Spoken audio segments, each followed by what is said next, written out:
Hey, what's up, everybody? I'd like to welcome you back to the Audio Programmer Podcast. And we have a great guest for us today by the name of Marco Accardi. He's a multimedia artist, and he is from Italy, but living currently in Berlin. How's it going, Marco? Hi, Joshua. Hi, everyone. Yeah, everything is going well. I moved here in Berlin almost 5 years ago, and it was a great change, let's say, in my life, because this city gave me lots of opportunities and allowed me to meet lots of people that inspired me. And here basically it's like the center for digital art. That was my main interest, and that's why I moved here. So yeah, Berlin's such an amazing place for music tech and for multimedia art in general. And you were telling me a little bit more about this term that you use to describe yourself, multimedia artist. Can you just tell us a little bit more about what that means, what that involves? Yeah, that involves that since my background is like in electronic music, because I've studied electronic music in Italy and music technology as well. By definition, like a multimedia artist is like an artist that it's involved in which its art is based on multimedia, which means this artist uses like different media such as like displays or loudspeakers or webcams to capture body motions and things like that, and also like using data from the internet, from databases, so and manipulate this data in order to create art. So, and that's what I'm doing. I've been doing that since I don't know, like I started as a sound designer, musician when I was a teenager, but I started to get professional, I would say like 10 years ago, or maybe a bit less. And what I'm doing is basically like working in the field of visual art, sound design, music composition, and multimedia art installations, basically, and performance. So I've been working in the past also with dance theater companies, so where I was like detecting with a camera the body motion and use it for visual art, and at the same time like making sound out of it. That's really interesting. Yeah, one thing that I recently found out when I went to university at Goldsmiths starting in 2015 was that I wasn't really even aware of music in terms of, I wasn't really aware of sound being like kind of a form of art, really. And I was of course aware of music being used in a commercial type of way, but I wasn't really familiar with sound art and the concept of an installation. How did you get into this side of sound and audio? Yeah, I mean, that's like everything. It starts with like very like with small steps, like through the many years of collaborations with artists. But everything starts when I was, I would say, 13, when I got into music, basically. So I'm a drummer. Actually, I started with music by playing drums with different genres, from jazz to extreme metal to rock to pop music. And then at some point after, I don't know, maybe 10 years or something like this, maybe a bit less, I got a bit tired of the, let's say, a traditional way of making music. And then I discovered a friend of mine told me, I just, there is like a course at the Conservatory of Palermo, which is the city I come from, where they teach electronic music. And at that time I was studying computer science at university, and but I was more interested in art than pure technology. So basically, I attended the course. I was like, yeah, I want to do that. That will be really interesting because it's gonna give me like a way to explore music. And then I understood that actually through this course, you need through this bachelor, basically, I start to understand sonic properties and how to work with sound and what music is and what sound is and of course what computer is and was uh, back in the day, and that's changed completely my way of perceiving music and hear music. And yeah, that's basically how it started. But and when I was studying, like I started to get some contacts with composers. So like my first approach was about developing music softwares for composers for electroacoustic music pieces, basically, and work in the field of acoustic music. I don't know if you know the term. Acoustic music basically is the terms comes from the akousmoi, which it's a Greek term that Pythagoras was using to describe its students, because it was teaching by standing behind a curtain. So the students couldn't get distracted by seeing, you know, the movements or the gestures of the teacher of Pythagoras, but if they could just keep focused on the sound of his voice. And basically this term was used in the computer music field and in musician to describe sound that comes from loudspeakers, which is something that nowadays is quite common, and for us is like obvious. Yeah, of course, I mean, because we have like many devices to hear music. But if you imagine at that time, like hearing music and couldn't like understand what the sound source was, because it was just coming from a black box, right? So it was quite interesting. So and yeah, so like I was working in this field where you basically create an acousmonium, which is like a set of loudspeakers that you install in a space, like in a whole room. Basically it has to be like quite big. And I was working like with something like 33 loudspeakers. So I was like kind of audio technician, software developer, and performer at the same time. And yeah, and step by step, like I started to work in this field, and then it wasn't enough for me. So I want to also explore the visual art side of digital art, let's say, because I've you know, by researching and reading books about digital arts, and I thought that I need something that could complete my way of my vision of my art, of my, like, let's say, of the shape of my artist like vision, basically.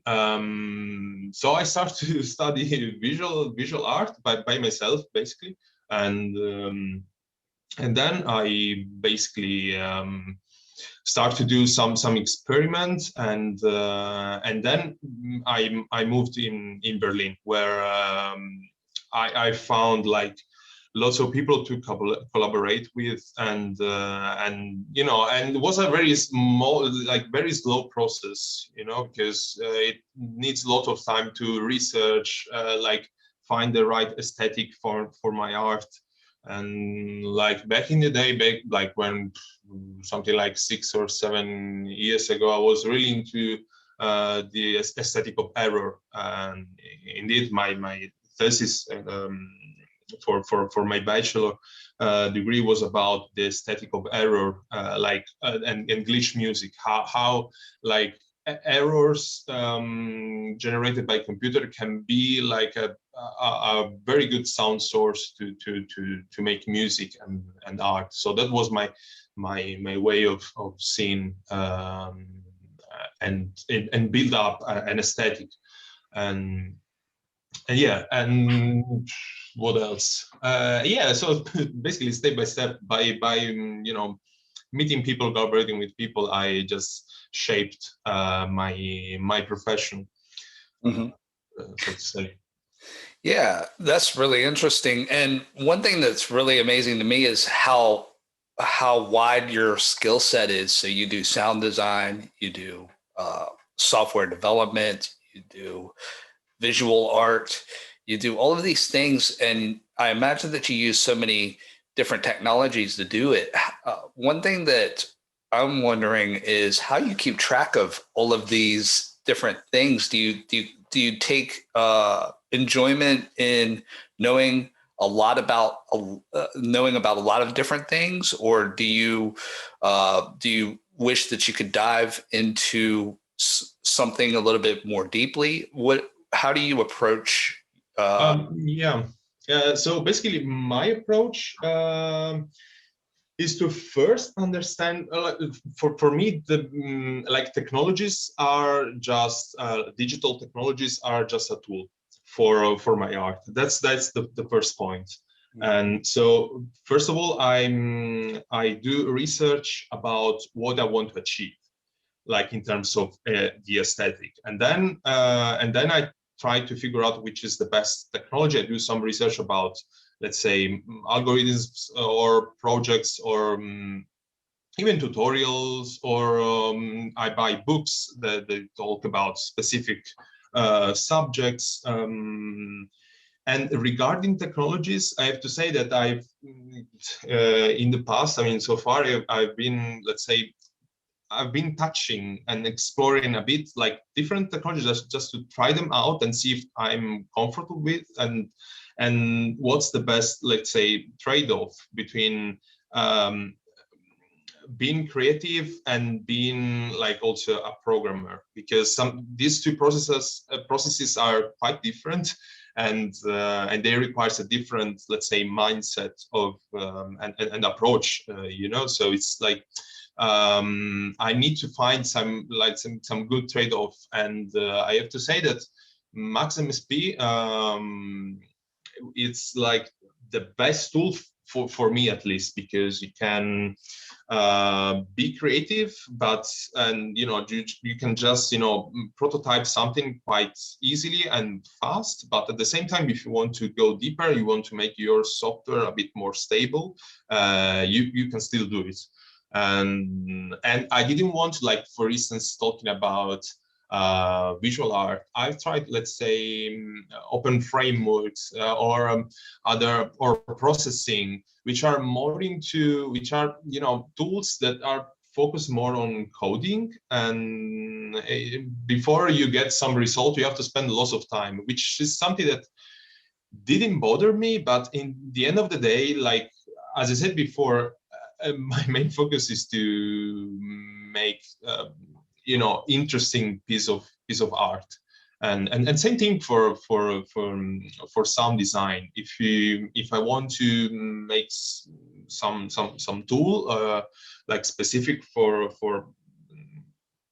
some goal, or some specific aesthetic, I prefer to use Max, and I don't want to, like, get too much into coding itself, because I mean, there are other technologies like C-Sound or Super Collider, but I've never been so much into it, because for me it looked like too, let's say, not difficult, but for me it wasn't really centered to the main focus wasn't for me, like, the being able to make like a nice algorithm for, let's say, generative music.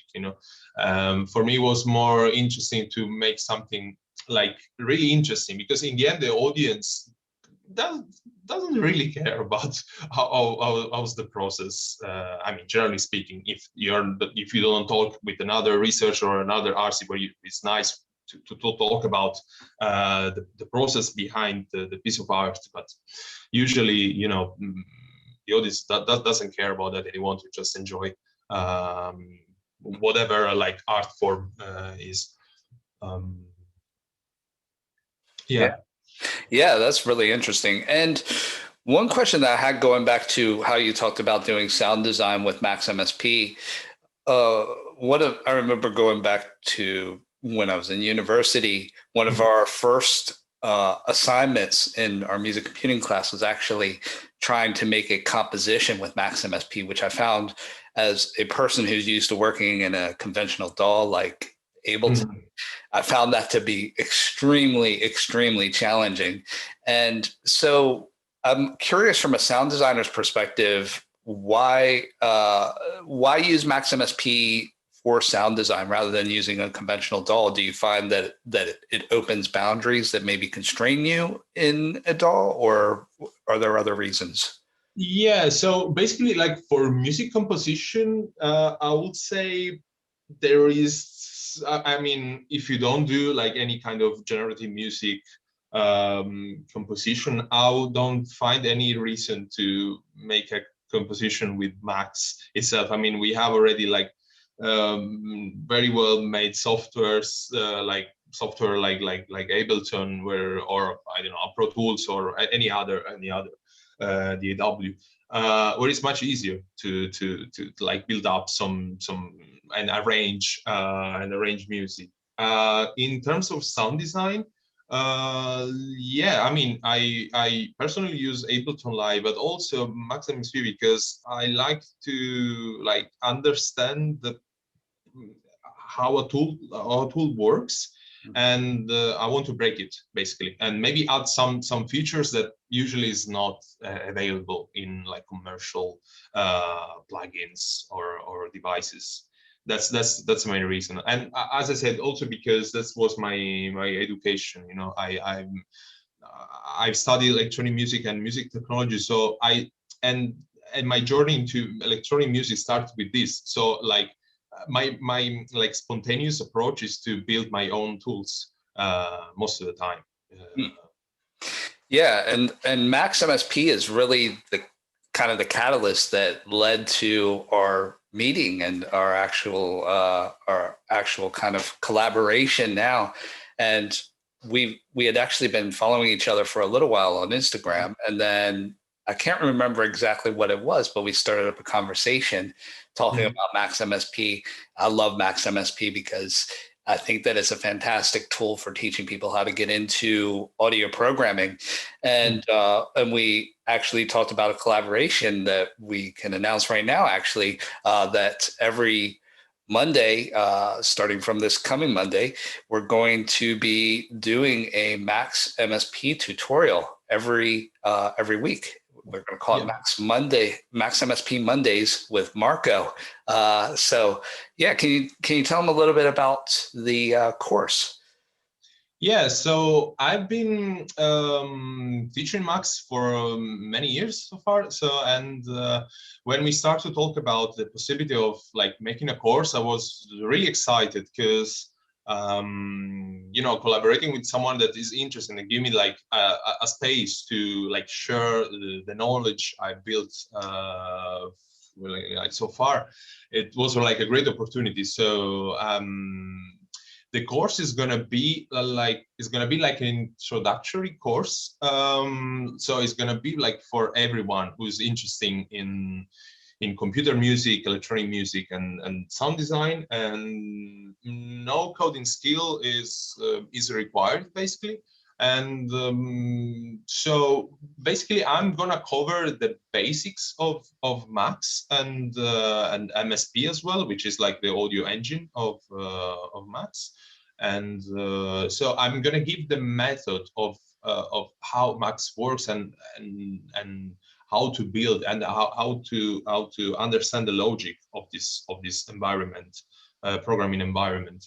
And so this is going to be like a kind of introductory course of computer music. So I'm going to explain like the basics of digital audio, basics of like data types in Max, or something more about program itself, because this is like a basic knowledge, is like a trivia that you need to understand, not that deep, but at least having a general like idea how it works. And then I'm gonna like show how oscillators work, some delay processor, how some delay processor work, and I'm gonna talk about generating envelopes and building, let's say, effects in general. And at the end of the course, the students are going to end up with a simple synthesizer, and that's going to be just a starting point for them, because they're going to have like a basic understanding to keep learning. Basically, that's gonna be the goal of the course.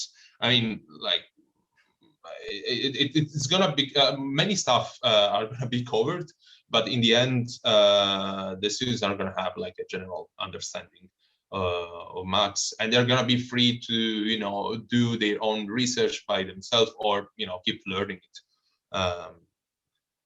Yeah, and that's really exciting, because one thing that I think is so awesome about Max MSP is the ability to really generate sound, or really generate a creation of your own quite quickly. You can get, I think one of the challenges that we have with C++ is that it's definitely something that you can do almost anything with, but it takes so long to even generate a sound, even a sine wave. Max MSP, you can do it in about 10 seconds or less. Exactly. You just call an object like an instance of an object, and that's, I mean, in order if you want to make like a sound wave, a waveform, like, yeah. But because Max MSP is like artist oriented, even although it has been used and it's used by researchers, like if you think about IRCAM, the laboratory research, music research based in Paris, they still use it for doing research. And so that's the great thing about Max, that you can use it as an artist, but also as a developer to prototype software. I was actually working in a tech startup here in Berlin, and as a Max MSP developer and also web developer. So, and it was, which is a kind of rare, let's say, profession or position. In that Berlin is like that. It's quite creative. So I was lucky enough to use it. Also in a, let's say, normal working environment. Yeah, and one thing that I find that's interesting about Max MSP, like you were saying, is that it's used by so many artists and researchers. And when you have something that you can create quite quickly, it leaves you room to actually explore other things, such as the way that you interact with music, and how and creating interesting interfaces. I mean, if you look at all of the devices, all of the Max for Live devices that they have out there that people are creating, I would really be inclined to say that a lot of the stuff that I'm seeing in Max for Live devices is a lot more creative than what I see coming out of the commercial conventional plugin world. Really interesting ways of like Euclidean sequencers, and a lot of randomization, and just all new ways of thinking of interacting with sound. Yeah, that's true. But I can imagine that. I mean, because it's like just easier. Like if you are not like a company and you are just a guy, or you work with a friend or something like that, it's kind of easy to build up a Max for Live device, for instance. Because as I said before, this environment let you get focused more on the creative part, and let you explore the possibilities of let's say sound design and let's say software design.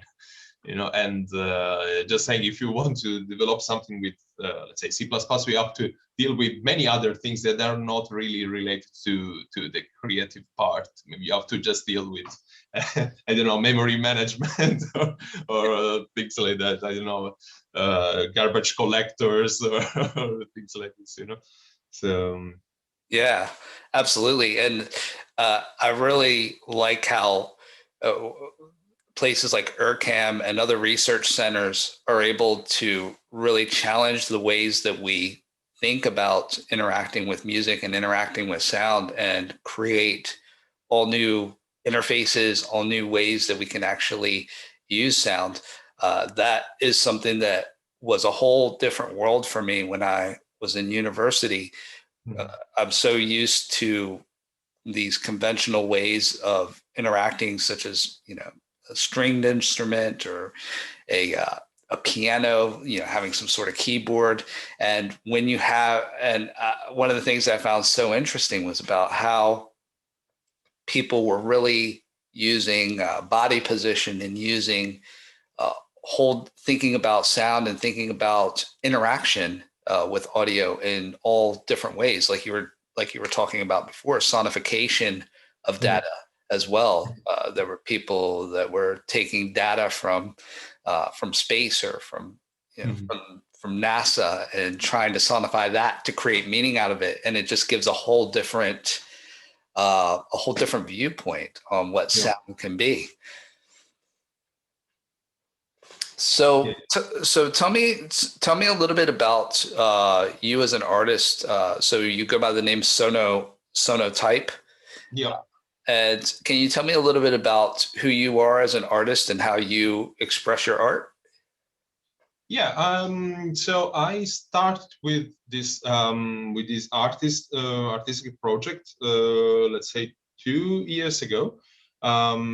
Because because I'm also a music producer. So I was producing also EDM music, mostly bass music like dubstep and some drum and bass and bass music, I would say generally. And then I got a bit again. I got a bit tired of it, and I want to explore other sounds, other aesthetics. So I just started this project called Sonotype, and where I combine visual art and music at the same time. And also Sonotype offers a service for teaching web technologies and programming, and for sound design and audio programming. So that's basically what the Sonotype project is. And yeah, I mean, the rest I already like explained like before. Like now as Sonotype, I work with other multimedia artists because mostly I support them. So they get I offer this service. Like I'm right now I'm working on an installation that basically sonify data pollution. Air pollution, and there's going to be also an architecture that is going to move according to this data, and it's going to generate also sound from it. So my position in this project is like being like a artistic consultant and developer, so, and sound designer. So like I also help people to finish their idea, basically. And also work with my for my personal projects, and recently I start to collaborate with a friend of mine, and we are trying we start to run a company that's here in Berlin. We have a space at the Temple of Airport, and where we are gonna organize multimedia art exhibitions, photography exhibitions, audiovisual performances like theater performances. So we are gonna and this project is gonna be called Anekoika. And yeah, we are gonna like try. I mean, once the COVID 19 lockdown is gonna hopefully finish, or it's gonna be like less. It's gonna be like less. How to say? Uh, Restriction? less restrictive. Yeah, restrictive. Yeah, we are gonna start like doing events. We already have like partnership with other artists. We already get like very good projects. We are just waiting to like make these things happen, basically. So and this is really exciting because we are gonna have the chance to really make what we like without knocking doors to other people and try to figure out if my aesthetic is good for them or not. We are gonna just build what we really like, and it's gonna be a kind of community also for it's gonna include international artists. So it's gonna be really a center for art in Berlin. Amazing. Sounds like you're going to be pretty busy. Yeah, exactly. Yeah. Great. Is there anything else that we should mention before we sign off? One thing that I think would be great would be letting people know how they could get in touch with you, how they can see your art, how they can see what you're up to. How do people get in touch with you? So they can, contact me on social media, mostly like Instagram or Facebook, or they can also by searching Sonotype or my name, Marco Accardi. Mhm. And or they can go to my website, which is https //sonotype.net, Mhm. where you can find most of the work I've done so far, and where they can discover who I am and what kind of services I offer. And yeah, regarding my visual art, I recently updated my Instagram profile, so you can really find my aesthetic. You can discover what I do there, and I'm up to talk about the process and maybe the technology they use. What's the subject, the research subject right now, and and and things like that. I have to say that. As I mentioned before, I was working in this tech startup in Berlin that helped me a lot to discover the world of deep learning and artificial intelligence applied to sound and music.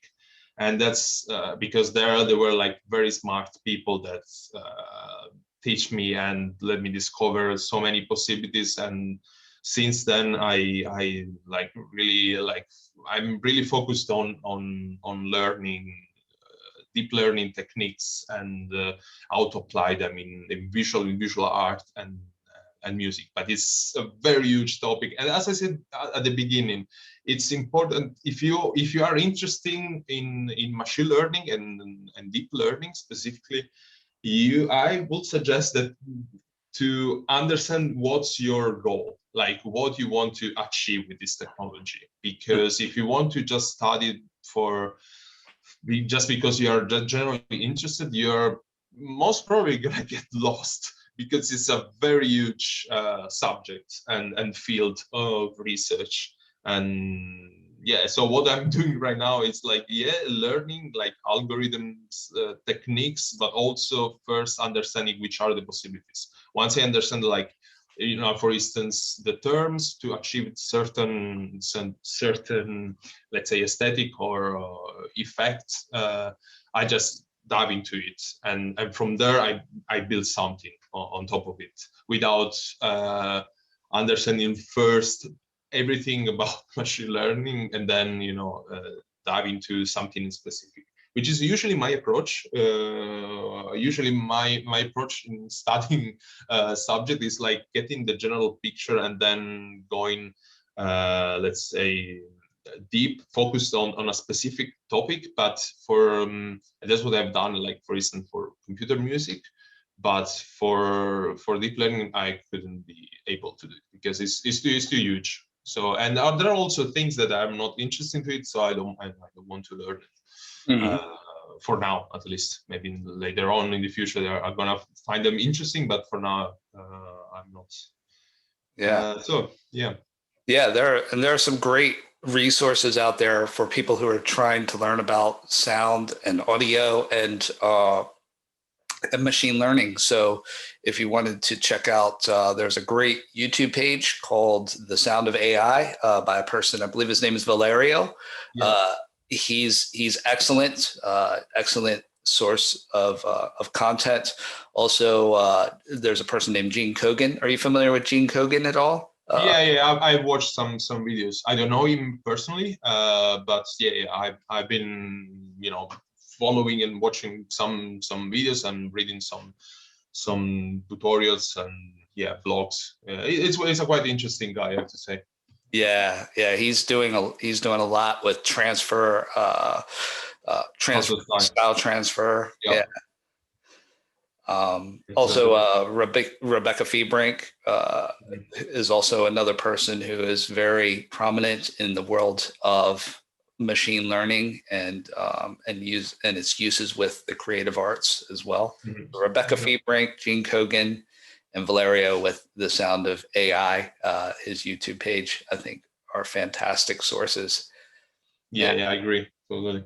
And we should probably get you doing some tutorials on deep learning as well. It'd be awesome to get an introduction. Do you normally use Max when you're doing things with deep learning, or what tools do you normally use? Yeah, so basically for just studying deep learning, I use Python. Okay. Just for understanding the topics. For making art, for now, I use Runway ML, which is a kind of, if you are familiar with Wakinator, it's like the visual version of it. So, and you can, let's say, kind of easily connect it with Max and use it. And it's a platform and a service made for artists. So you don't have to basically write any kind of code in this platform. You just tweak some parameters, and of course it has its limitations, because it's like a defined and limited platform and service. But I would say that everyone that is interested in understanding this world, you should start with this software or service, whatever you want to call it. And then let's say the coding part is like in Max, just to create a communication with this service. And yeah, I'm actually I cannot say much about it, but I'm like I'm preparing some material for also deep learning and Max MSP. So something is gonna come up in the future, most probably. Amazing. Yeah, well, I'm looking forward to seeing that. Yeah. That sounds awesome.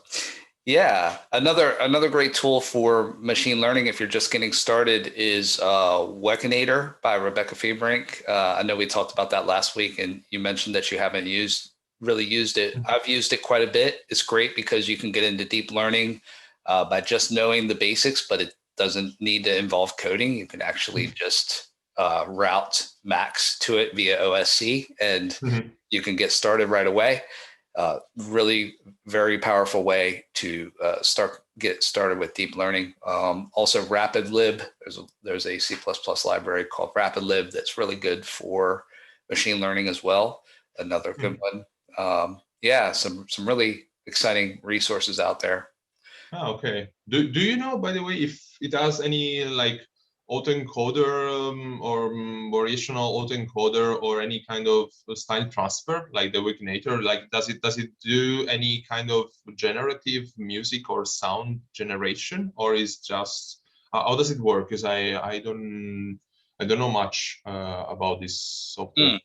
Yeah, that's a great question. So, one way that it could work is, for example, if you were doing a classification, if you were working on a classification algorithm, one thing that you could do is you could actually record. So let's say that it was a movement of a controller. What you could do is that you could record models in Wekinator, and then let's say you recorded 4 different models, and then what you can do is you can use different algorithms to actually classify your movements. So like if you had a controller and you were trying to see what shape that you were drawing, you could do models of a circle, triangle, square, and then you could basically hit train, and then as you're moving your controller that is sending OSC messages, then it could actually classify the Gotcha. the shape. Yeah. So that's just one way, but there are a lot of really powerful ways that you can do it. That you can actually use it. Yeah. Great. Is there anything else that we should mention? Anything else you'd like to talk about? Well, no, there's nothing come to my mind, honestly. I think we covered mostly everything, I will say. Great. Yeah. Great. Okay. Well, we'll sign off now. Be sure, if you'd like to join in the discussion, to join our audio programmer community on Discord, you can join via our website, theaudioprogrammer.com/community. Also, be on the lookout for Marco's course on Max MSP every Monday, coming on the Audio Programmer YouTube channel, and we'll have a lot more to come, some very exciting things. And with that, we're going to sign off. So thank you very much for tuning in, and we hope to see you soon. Bye, everyone.